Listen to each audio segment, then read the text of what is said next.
Y'all remember Music Choice?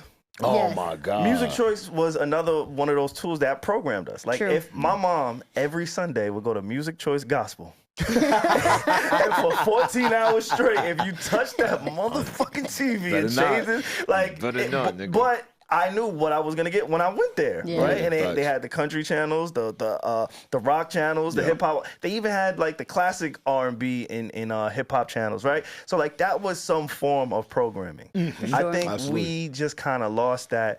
But I'm sitting here with two people who actually work in radio. So I'm curious to know y'all thoughts about podcasting, content creation versus like traditional radio, so to speak. Nyla, would love to hear from you. Nyla, who has been featured on The Breakfast Club, of course.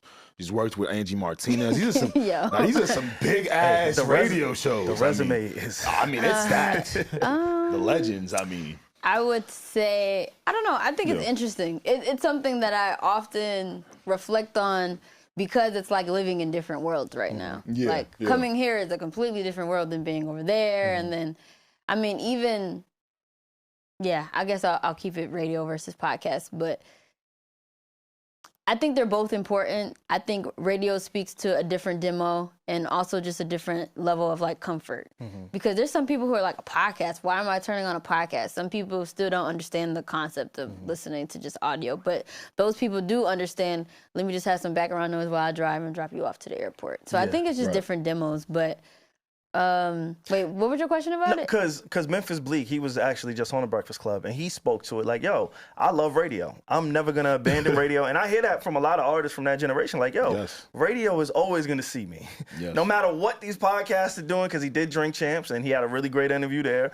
He's launching his own podcast, but he was like, yo, when it's time for me to promo, I'm going to the radio. Yes. What loved me back then is the thing that I love today, I and love I'm going to that. support it, right? Yes. So, like, Alex, you're in the Sirius building Yeah. every day. Yes. So I wanted to just be like, hey, I'm not there. I Right. haven't been there. Right. It's been a goal of mine. That was something that I wanted to do at some point. But now I'm like, all right, I kind of found my footing in this podcasting thing. Right. I want to hear from the people who's actually in it on the day-to-day, the radio versus podcasting conversation. Working in radio made me realize that we are privileged. Real shit. We pay for things that a lot of people don't. Again, we love music up here. We keep up with music. We keep up with current events, cultural events, etc. So of course we're gonna listen to the new albums from our faves. I've been just talking to people who just are got nothing to do with this. Ain't no industry involved. Them niggas are not paying for Apple Music. I just learned this. Yo.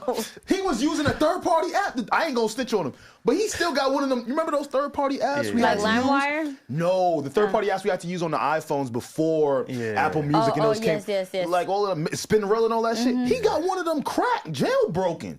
So I'm sitting there, I'm like, oh my God. There are people here that don't just get in the car, put on the headphones, and head over to the playlist that Apple curated today. And that's why I feel like the importance of radio is always going to be there. Yeah. Everybody's money is different. Yeah. What they decide to fill their day with is different. And not for nothing, we do need a little bit of programming. We do enough ourselves. Yeah.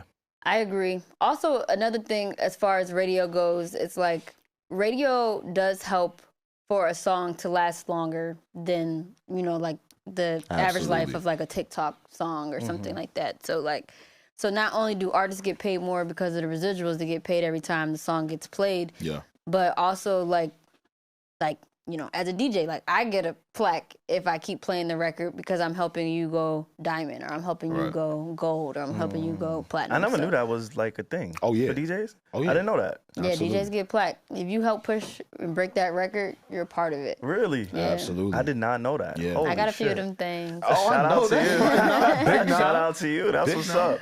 I didn't know that. Is there something that podcasts can take from traditional radio and vice versa? I'll speak for myself. Just flexibility.